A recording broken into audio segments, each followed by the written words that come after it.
2시간 전에 마감한 트레이더가 생생하게 전하는 글로벌 마켓 리뷰 델타1입니다. 어제 우리 시장 하락하고 유럽 시장 하락하고 미국 시장 하락하고 죄다 하락했는데 제가 밀리면 매수 외쳤다고 해서 불편하게 생각하실 분들이 있을 것 같아요.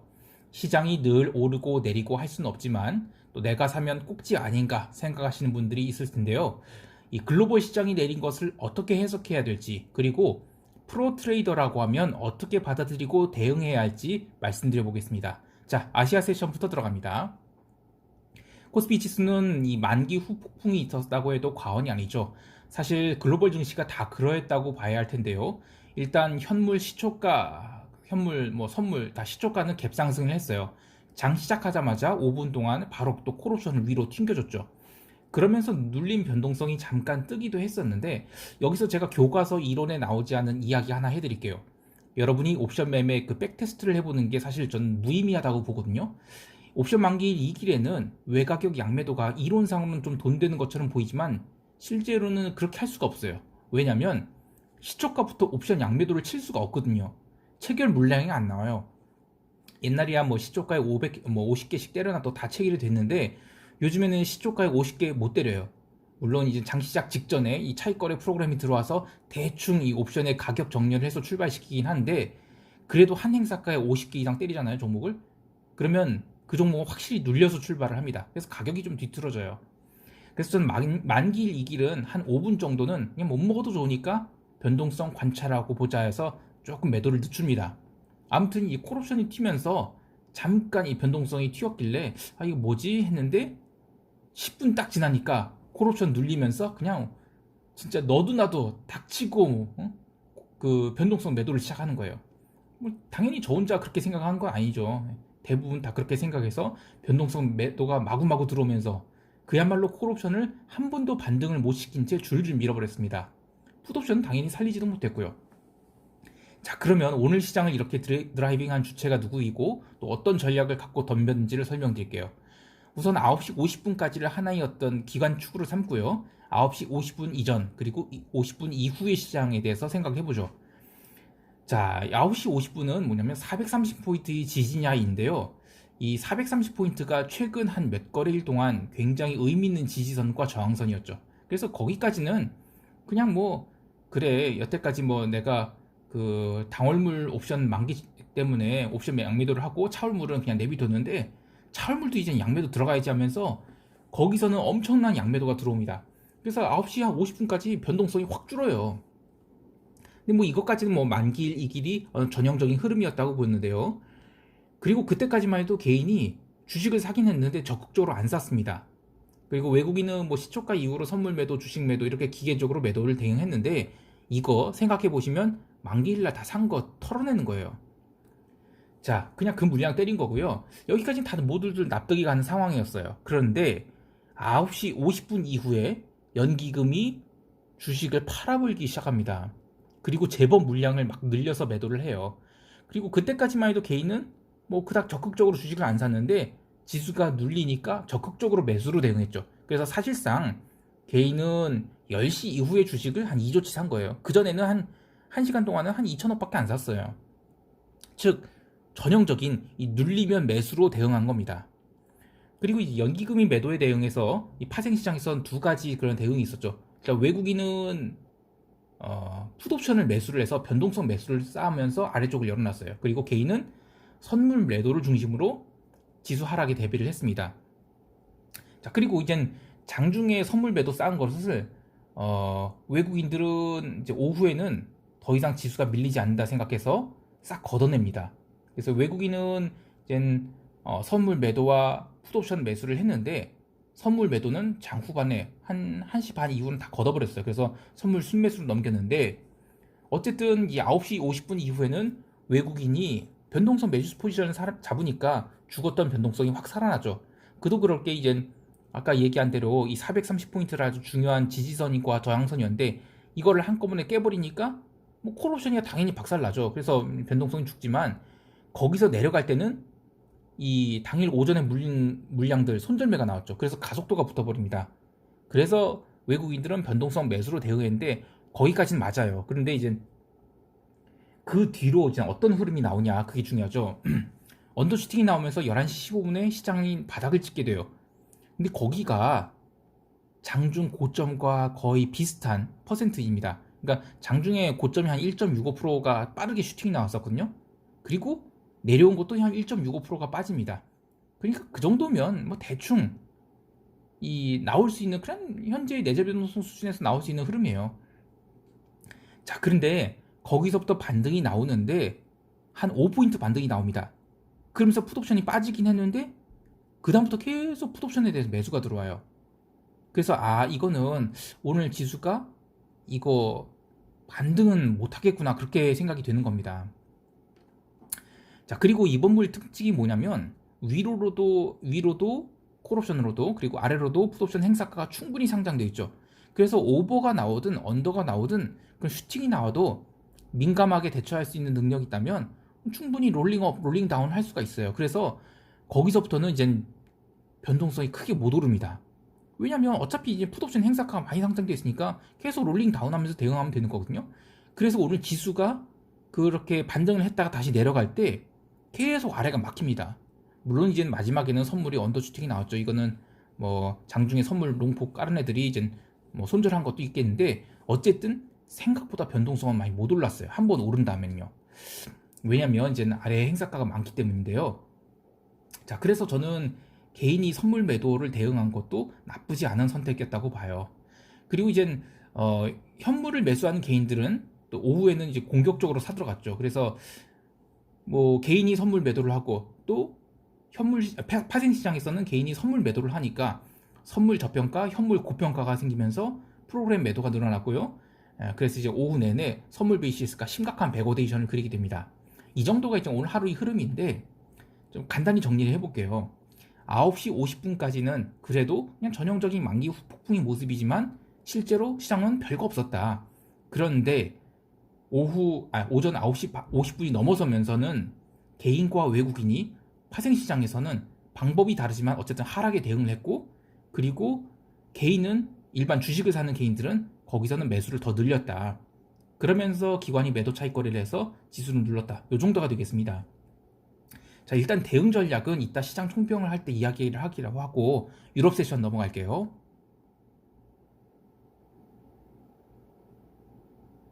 이 유럽 세션 시작하기 전부터 미국 지수 선물이 약세를 보이고 있었죠. 심각한 약세는 아니었는데 어쨌든 이게 뭐지라고 갸우뚱하게 만드는 모습이었어요. 하지만 오늘 유럽 주식이 옵션 만기를 했죠. 그래서 처음엔 나름 붙들어두려고 했는데 시간이 지날수록 변동성이 아래로 터지면서 그간 죽였던 풋옵션을 확 살려버리는 그런 사고가 터집니다. 결국 독일은 장중에 마이너스 2.14%까지 하락을 하기도 했는데요. 오늘 풋옵션 좀 사고가 났죠. 굉장히 그래서 변동성도 크게 오릅니다. 근데 뭐 유럽 시장에서 무슨 지표가 있어서 밀린 게 아니에요. 그냥 인위적으로 붙들어 두었던 지수를 아래로 밀은 겁니다. 물론 언론에서는 뭐 독일이 또 뭐 락다운을 해제하겠다, 락다운을 연장하겠다는 그 루머 때문에 하락했다고 하는데요. 아니에요. 그냥 저는 상승장에서 나올 수 있는 아주 자연스러운 조정이 나왔다, 그 정도로만 생각합니다. 딱 그냥 21선 조정 나온 겁니다.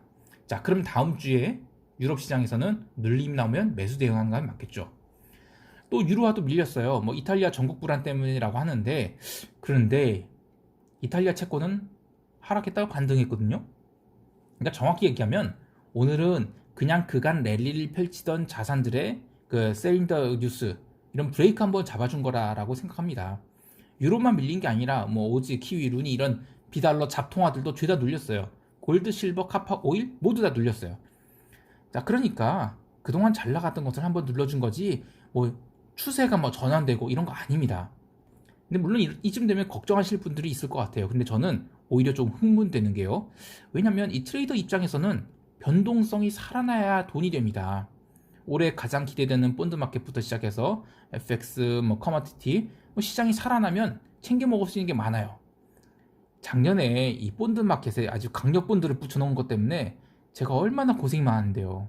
자, 그런데 올해는 장사 잘 될 것 같아요. 좋은 생각입니다.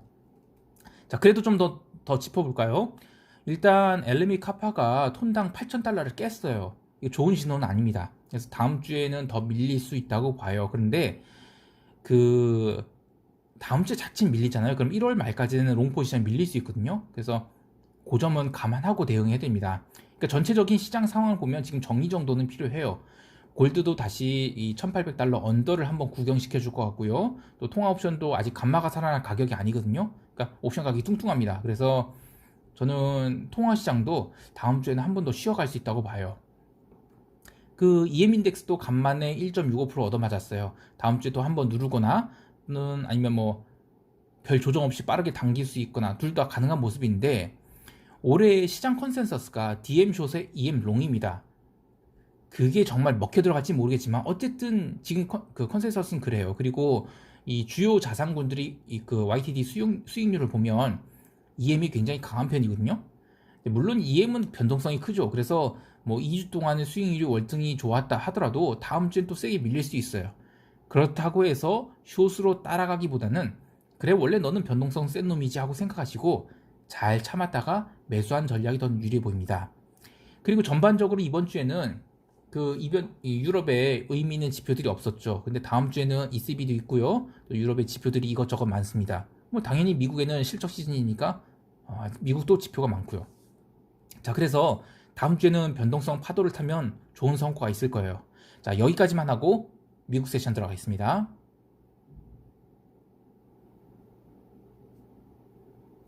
미국은 이 장 시작 전 선물이 이미 많이 내려와 있는 상황이었어요. 그래서 뭐 여기서 뭐 얼마 더 내리겠어 하는 분위기가 처음에 있었죠.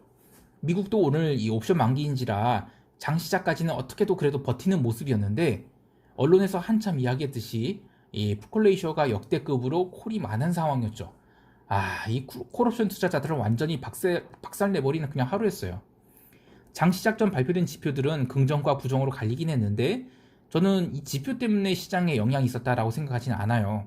왜냐면 장 시작 전 발표된 지표들, 뭐 생산자 물가지수, 뭐 뉴욕 제조업지수, 소외 판매가 컨센서스는 하회했어요. 뭐 당연히 부정적인 뉴스였지만 이 12월에 이 추가 부양책 놓고 의회에서 땡깡 피운 거에 생각하면 이 정도 컨센서스 하회는 뭐 시장에 충격을 줄 이슈가 아니었죠. 당연히 시장에서는 별 반응 없었어요. 이미 뭐 갭다운이 있었기도 하고요.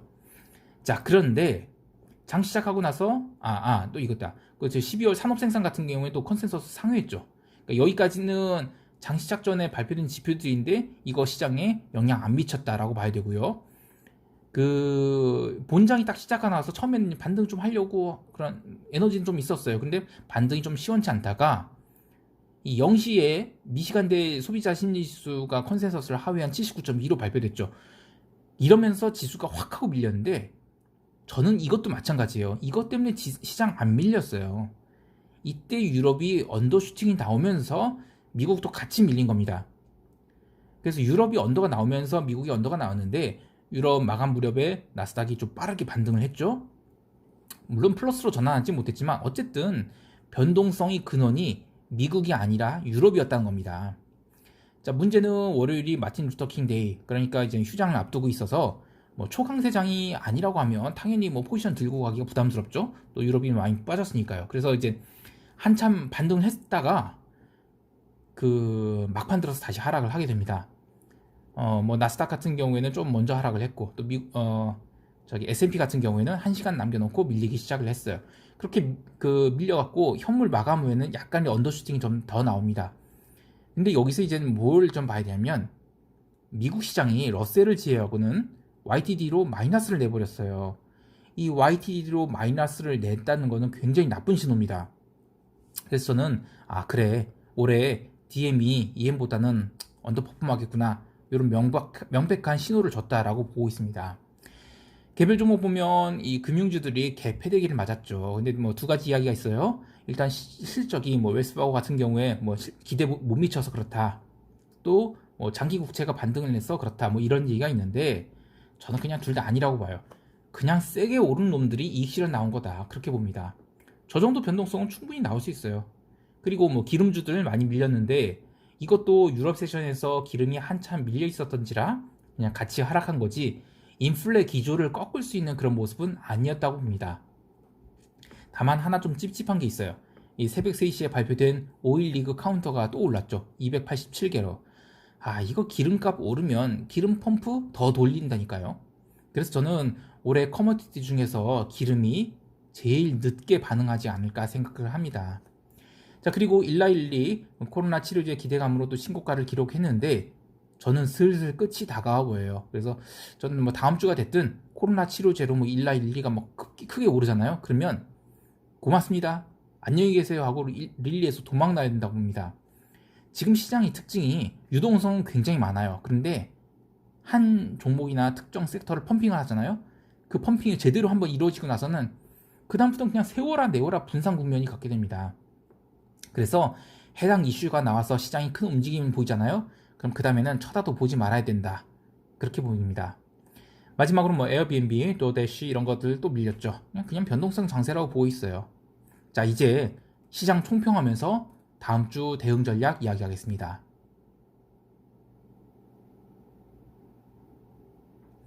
시장에는 뭐 전통적인 악재로 생각되는 것 외에는 이제 딱히 악재도 없고 추가 부양책이라는 호재도 소멸되었죠. 근데 이거는 어떤 식으로 해석해야 되냐면 악재가 없으니까 새로 뭔가 시장이 어떤 뉴스가 나오면 그게 악재로 해석되면 시장이 하락을 한다는 거죠.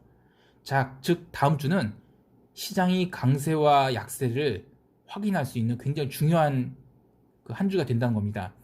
당연히 어떤 뉴스들을 호재로 해석한다면 그 시장은 강세장입니다. 그런데 저는 벌써 이번 주에 그 YTD로 마이너스를 만들어버린 미국 시장은 야, 이거는 웬만한 뉴스들이 나와도 별로 좋게 해석이 되지 않겠구나 싶어요.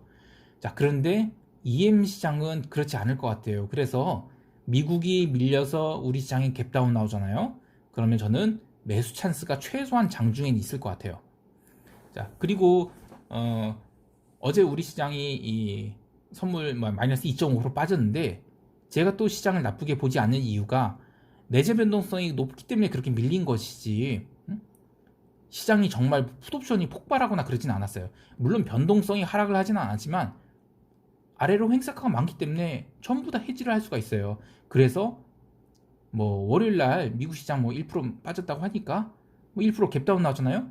그러면 외곽의 풋옵션들이 거기서 더 안 밀리면 바로 그냥 녹아내릴 겁니다. 그러니까 무슨 얘기냐면 이 시장에서 지난달에는 해지를 할 수 있는 옵션 물량들이 없었어요. 행사가가 없었기 때문에 그 변동성을 계산하기가 굉장히 힘들었어요. 그리고 변동성 계산이 안 되다 보니까 처음에는 이 볼 트레이더들이 좀 싸게 볼을 팔았다가 아주 개고생을 했죠. 근데 지금은 볼 계산이 너무 쉬워요. 그리고 내가 여기다가 뭐 가격을 대겠다 그러면 얼마든지 옵션 가격에 그 가격을 형성시킬 수가 있는 거죠.